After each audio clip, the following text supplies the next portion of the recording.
Hi, my name is Amar Kishan. I'm a radiation oncologist here at UCLA, where I also serve as the chief of the Genitourinary Oncology Service and the vice chair for clinical and translational research. I'm happy to be here today to talk about stereotactic body radiotherapy for prostate cancer. Please feel free to ask questions on Twitter with the hashtag UCLAMDChat during the course of this presentation. As an overview of what I'm going to talk about, we're going to start by going over basic prostate cancer facts and how radiation therapy for prostate cancer is determined. We'll talk about a summary of high-level evidence for SBRT and focus at the very end on the actual SBRT treatment process.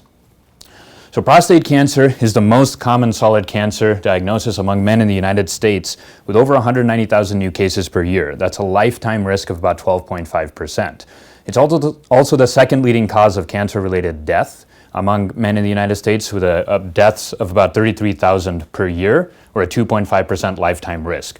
Most patients with prostate cancer, thankfully, have disease confined to the prostate at diagnosis. That's part of the reason why these numbers are so different. Thankfully, many men with prostate cancer are cured or may not even need treatment for their disease.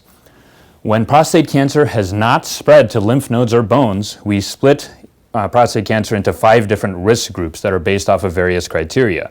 These include Gleason score or Gleason grade group. That's how the cancer appears under the microscope. PSA, which is a simple blood test. The T stage, which is what the doctor feels on digital rectal examination. Sometimes an MRI is done or another imaging test, and that may be incorporated, although technically it's just the examination findings. And then the percentage of cores that are positive. And so that's the percentage of cores that are positive that contain cancer on the biopsy that was taken. These factors are taken into account to give a risk group to a patient, and that's how we determine different types of treatments. So for very low and low risk prostate cancer, the preferred treatment recommendation is active surveillance. For intermediate risk prostate cancer, there are several treatment options. Those include external beam radiation, SBRT is one type of this, brachytherapy or implanted radiation, and of course the surgery or radical prostatectomy. All of these have equal outcomes, and so oftentimes it's a choice between different types of side effects and different types of treatment. Today I'm going to be focusing on external beam radiation and in particular on SBRT. So external beam radiation for prostate cancer has historically been delivered in the form of small daily doses over the span of multiple weeks, actually 39 to 45 treatment sessions, so that's about 8 to 9 weeks. It's become appreciated that prostate cancer appears to respond favorably to a higher dose per treatment session, which would allow the treatment course to become shorter. And that's kind of the impetus beyond studying things like SBRT. So SBRT, stereotactic body radiotherapy, refers to a specific course of radiation in which the entire course is condensed into 4 to 5 treatment sessions. Sometimes this is called SABR, stereotactic ablative radiotherapy. And you might hear terms like cyberknife, which is what patients might refer to or other physicians might say. That's actually a type of device. A cyberknife is a type of linear accelerator that can deliver SBRT or SABR, but that's not the actual technique. So in terms of the actual courses of radiation, external beam radiation that are available, I think it's instructive to go over those so you can get an idea for what the dose is per day and what the total dose might be. So conventional fractionation is about 1.8 to 2 gray per day. A gray is the unit of radiation. That's delivered again over 39 to 45 days for a total dose of 78 to 81 gray. A moderate hypofractionation is kind of an in-between approach where a slightly higher dose is given per day. It's about 2.5 to 3.5 gray per day for 20 to 28 days generally for 60 to 70 gray total. SBRT, which again is the focus today, 7.25 to 9.0 gray per treatment session over 4 to 5 days, which ends up at 36.25 to 40 gray. So what you can see is that the dose per treatment is significantly higher, the course of radiation is significantly lower, and the total dose is actually different as well. But we think that the way that prostate cancer responds to dose per day underlines why, even though this total number here is lower, the outcomes appear to be the same, which is what I'm going to talk about. Now, all forms of modern radiation in 2020 use something called IMRT, intensity modulated radiotherapy. And that's just a way of doing radiation planning and delivery that makes it more precise. However, it's very common for people to say, are you getting IMRT or SBRT? And what they're really saying is, substituting IMRT for conventional fractionation, because conventional fractionation is hard to remember, it's a long word. But again, in modern times, everybody is getting some form of IMRT type planning. It's just the length of the treatment that's different. And so as of 2020, we have considerable evidence to show that SBRT is a safe and effective treatment, and I'm going to go over those. So we're going to talk about something called the HypoRTPC randomized trial out of Sweden, the PACE-B randomized trial out of the United Kingdom, and a UCLA-led pooled consortium analysis that came out last year as well. So the HypoRTPC was the first randomized trial investigating something like SBRT that was published, and it came out in August of last year in a premier medical journal.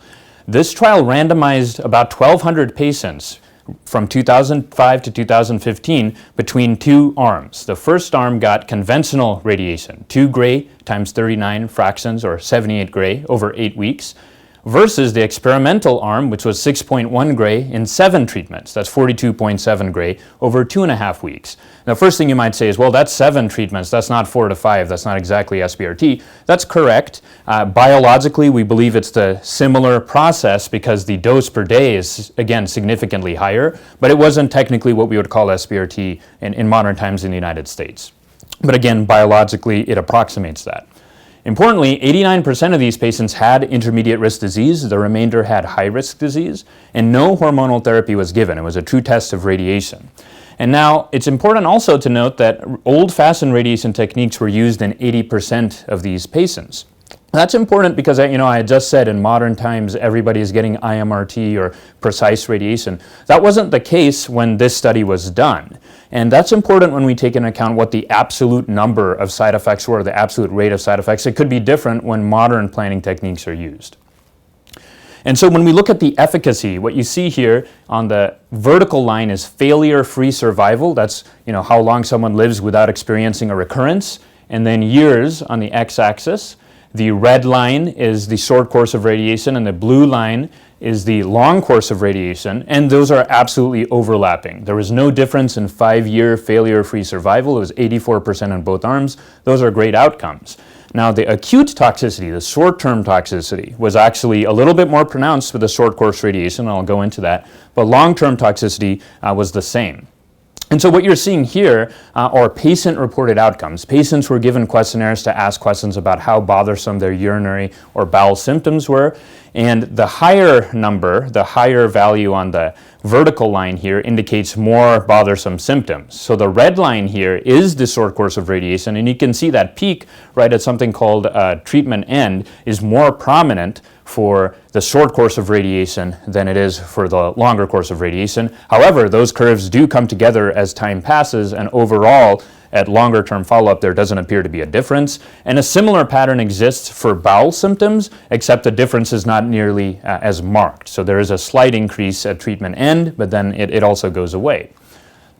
And I think importantly, when we look at late toxicity, those are kind of things that occur after the 3-month time span, potentially even after 6 months, they actually have the same risk. So this is the cumulative incidence, or the chance of developing these toxicities over time. And you can see that the blue and the red lines are essentially overlapping. The rates of urinary and bowel toxicity are the same between the two arms of the study. Here, these graphs are actually looking at physician score toxicity. So a patient is coming into clinic and the physician is grading their toxicity. A grade 2 toxicity is a moderate toxicity, and a grade 3 toxicity is a severe toxicity. So we're looking at severe toxicity rates of less than 5% for urinary and about less than 2% for bowel at long-term follow-up, and same between the two arms on this study. Okay, so the next trial I'm going to talk about came out just a few months ago. It's the PACE-B randomized trial out of the United Kingdom. Here, this was a more recent study, so 2012 to 2018, a randomized trial of 874 men. Actually, again, 89% had intermediate risk disease and there was no hormone therapy.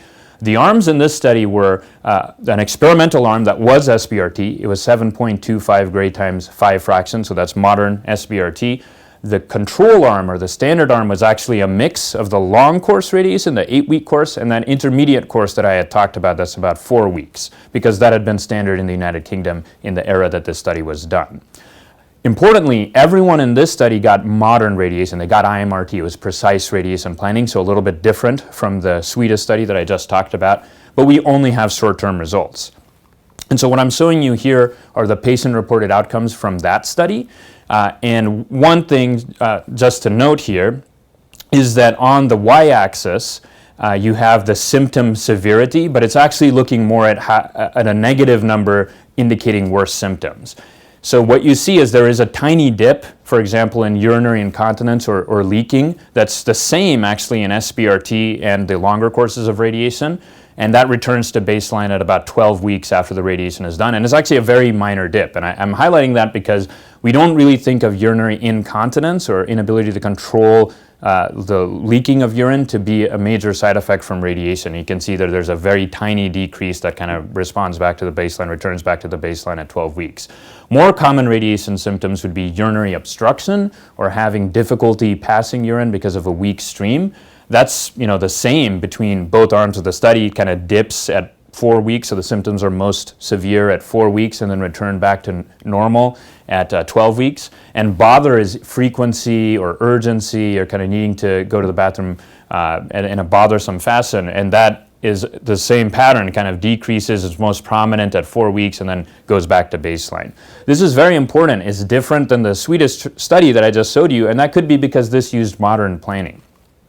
We see similar patterns for bowel function, sexual function, and hormonal function as well. No difference in short-term effects between the two arms. So again, with modern planning, true modern SBRT, there was no difference in short-term function.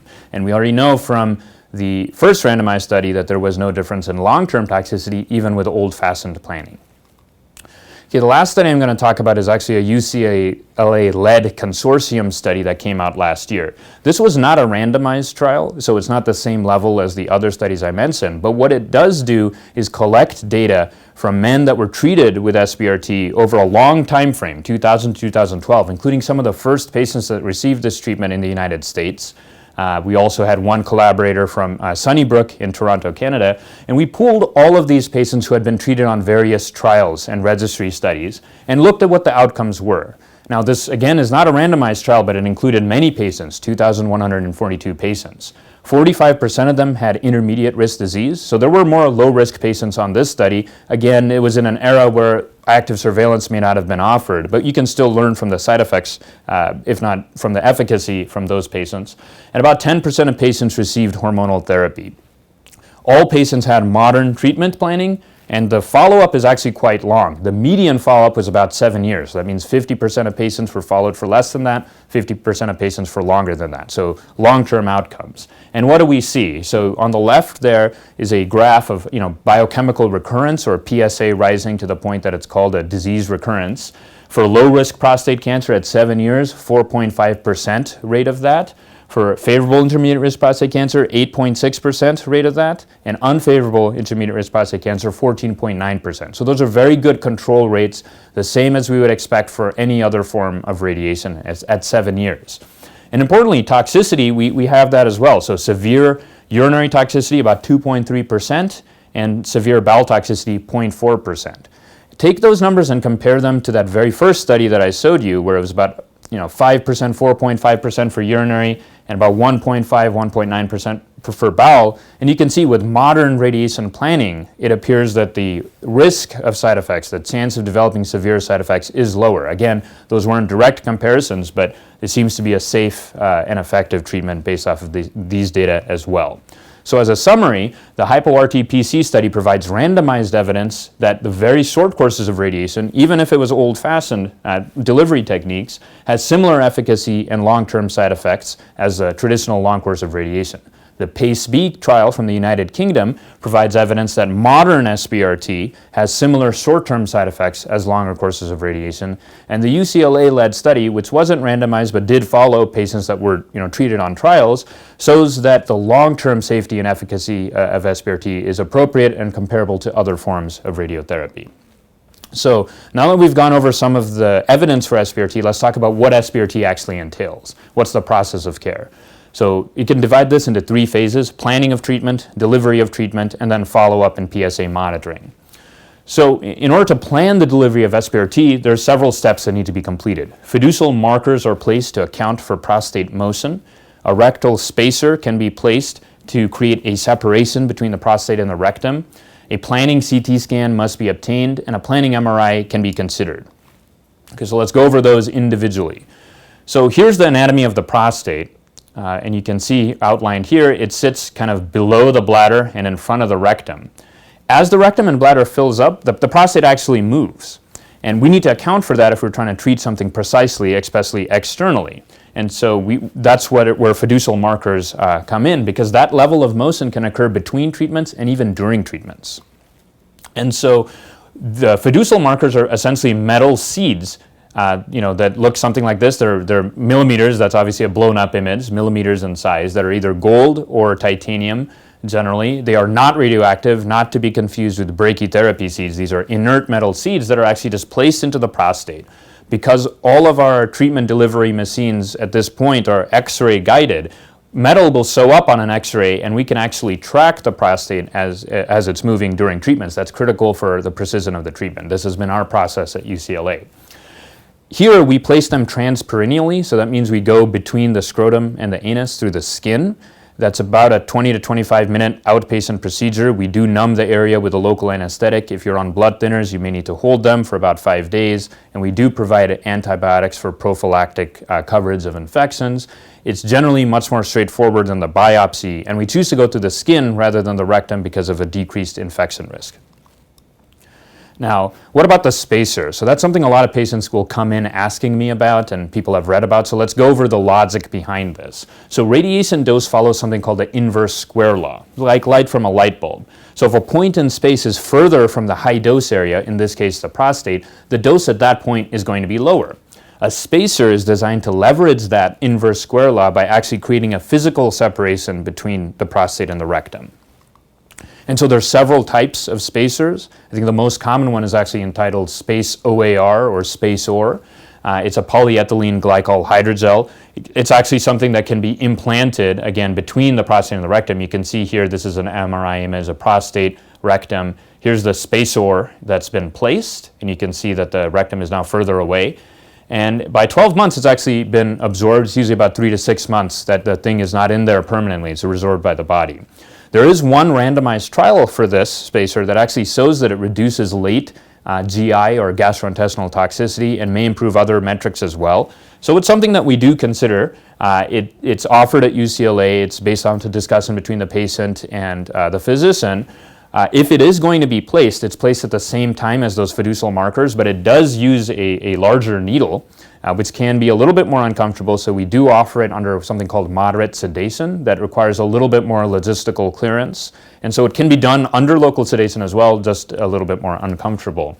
So again, this is something that is offered at UCLA. It's something that does make sense from a dose delivery standpoint, and has to be individualized based on patient characteristics. The CT simulation scan is sometimes just called a planning scan. It's a specific CT scan that has to be done in order to plan the radiation. We map out the area we're going to treat. We use the CT scan to kind of define the dose that's being delivered, so it's critical. And it has to be done at the institution where you're being treated. So if you're treated at UCLA, the CT simulation scan has to be done at UCLA. If you're treated somewhere else, it would have to be done at that institution or in that department. Now, this is not a diagnostic scan. This is just an anatomic mapping scan. There's no report for it, and the scans that you may have had as part of the workup of your prostate cancer don't substitute for it. Our protocol at UCLA has actually just been to do this the same day as the fiducial markers are placed. That can vary. There are some institutions that will bring you back about a week later to do the scan, but we just do it later that day, about an hour later. And what about an MRI? So, a CT scan, as I mentioned, is required. It has to be done to plan the radiation, but actually the MRI provides a much better picture of the anatomy. And you can see that on the left here. So the thing on the top is an MRI image. You can see the different zones of the prostate outlined rather nicely. Other things you can see on the MRI are the urethra, something called the urogenital diaphragm at the apex of the prostate. Much easier to see on MRI than on CT. CT again is critical, but it doesn't have that level of what we call soft tissue resolution. So we do recommend an MRI be used to aid in planning. Sometimes that can be limited by insurance issues, especially if an MRI had been done before the radiation as part of a workup or staging for the prostate cancer. But if it can be done, it in my opinion is ideal because it allows better soft tissue resolution and allows us to really plan the radiation with a little bit more care. So that's something that we also try to get. How is the treatment actually done? What is it like? So At UCLA, our protocol has been to treat patients every other day for 5 treatments total. So every other business day, the treatment, for example, could be Monday, Wednesday, Friday, Monday, Wednesday. For each treatment, the patient will come to our department, lie on a table. This is a schematic of one of the linear accelerators that we use. You lie on kind of this treatment table here. Machine will rotate around you. It delivers high-energy X-rays. While you're lying on the table, you shouldn't really be feeling anything. There's no burning or heating involved. You're not radioactive. And the treatment, again, lasts about 15 minutes. Things to do to prepare for the treatment are to actually have a full bladder and an empty rectum, because that optimizes the anatomy. Full bladder is generally pretty straightforward. You urinate about an hour before the treatment, drink 3 8-ounce glasses of water if you can tolerate that, or sometimes 2. And you should be set. Empty rectum is a lot harder to do on command, and so we recommend that patients do an enema because that will empty the rectum.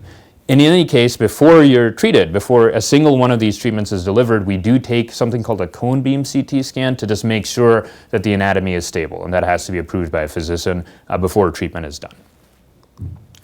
So what about the common side effects from SBRT? So urinary side effects, I already mentioned this rate of severe urinary side effects is about 2.3, 2.5% at 7 years, but acute short-term side effects are much more common. You saw the curves from those randomized studies.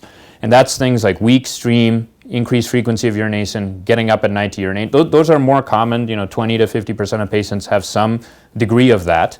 Your radiation oncologist may prescribe a medication, something like tamsulosin or Flomax or another in that family of medications to help with the flow of urine.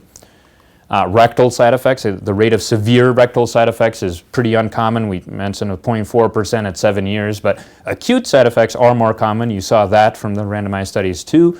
This is things like urgency or tenesmus, that's kind of the urge to defecate, whether or not that much comes out, possibly looser stools.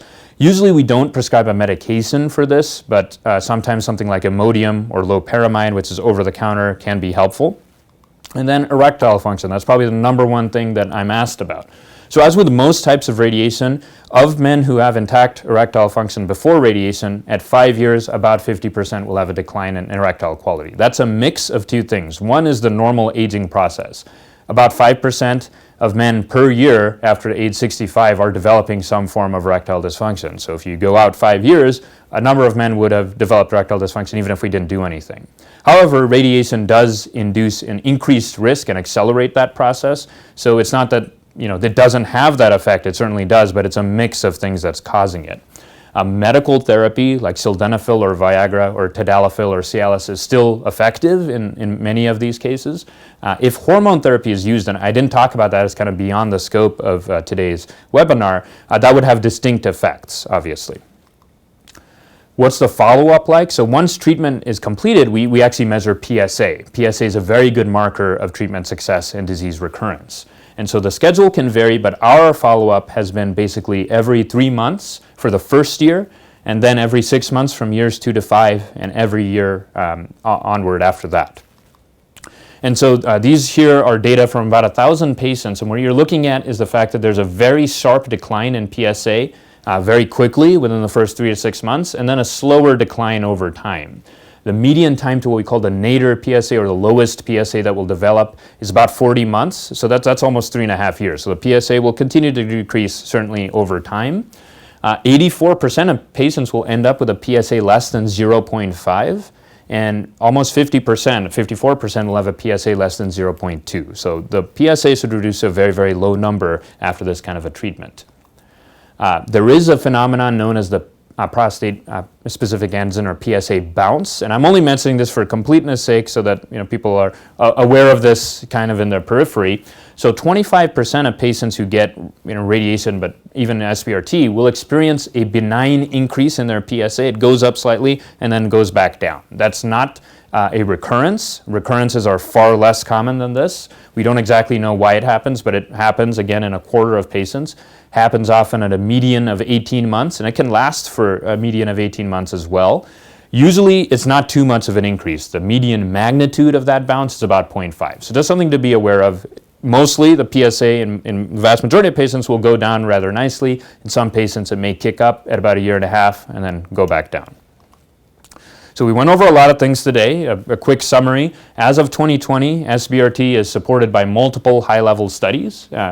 Other studies are ongoing, several of which are actually designed so that SBRT is better. Those two trials I mentioned, the PACE-B and HypoRTPC trials, are designed to show that SBRT is equivalent or non-inferior to these other radiation modalities that have been standard. Some of the newer trials are actually designed to show that SBRT is better. So that gives you an idea of the direction in which things are heading at this point. At UCLA, our process involves 6 treatment-related visits. 1 is a planning day, and 5 treatments are delivered every other day. Follow-up after SBRT includes serial PSA measurements. Most patients will have less than 0.5. Many patients will have less than 0.2 as well. And areas of active research at UCLA include investigating SBRT in other clinical scenarios like high-risk prostate cancer and recurrence after surgery for prostate cancer. At this time, again, I'd like to encourage questions on Twitter using the hashtag UCLAMDChat. I understand we might have a couple of questions already. If I have a large prostate, can I still get SBRT? That's a great question. A large prostate is often defined as a prostate greater than 60 cc's, and it can be determined by ultrasound or MRI. Some forms of radiation we tend to shy away from in patients with a larger prostate, particularly implanted radiation like brachytherapy, although it can be done. For SBRT, I think like any other form of radiation, the chance of urinary side effects is higher for patients with a large prostate versus a smaller prostate. But I think the spirit of this question is that any different? So if I got 8 weeks of radiation versus 5 days of radiation, is it kind of going to impact me more because I have a larger prostate? No one really knows the answer to that question, but it has not been a limiting factor in our minds to offer SBRT. So we do offer SBRT for patients with prostates greater than 60 cc's. Another question is, do I need hormonal therapy with SBRT? That's a great question, and again, kind of beyond the scope of this talk. Sometimes with radiation therapy for prostate cancer, we combine it with something called hormonal therapy, which is designed to either deprive the body of testosterone or block the action of testosterone, because that helps in fighting against prostate cancer. I would say as of now, we don't have great data to say that you can forego that just because you're doing SBRT instead of some other form of radiation. So for unfavorable intermediate risk cancer and high risk prostate cancer, we still recommend hormonal therapy even if you're getting SBRT. And again, high risk prostate cancer is only on that clinical trial. Can I have SBRT for high risk prostate cancer? It's a matter of investigation at this point. There are preliminary data. 11% of patients on that very first trial that I showed had high-risk prostate cancer, and we have good follow-up for that. We and other institutions have run clinical trials looking at SBRT for high-risk prostate cancer. We're pooling our data together now. But as of today, in 2020, I would say it's still something that should be done on a clinical trial. Okay, well, thank you very much. Please feel free to ask additional questions, give us a call, or send an email over. It was a pleasure to have the opportunity to do this webinar. Thank you.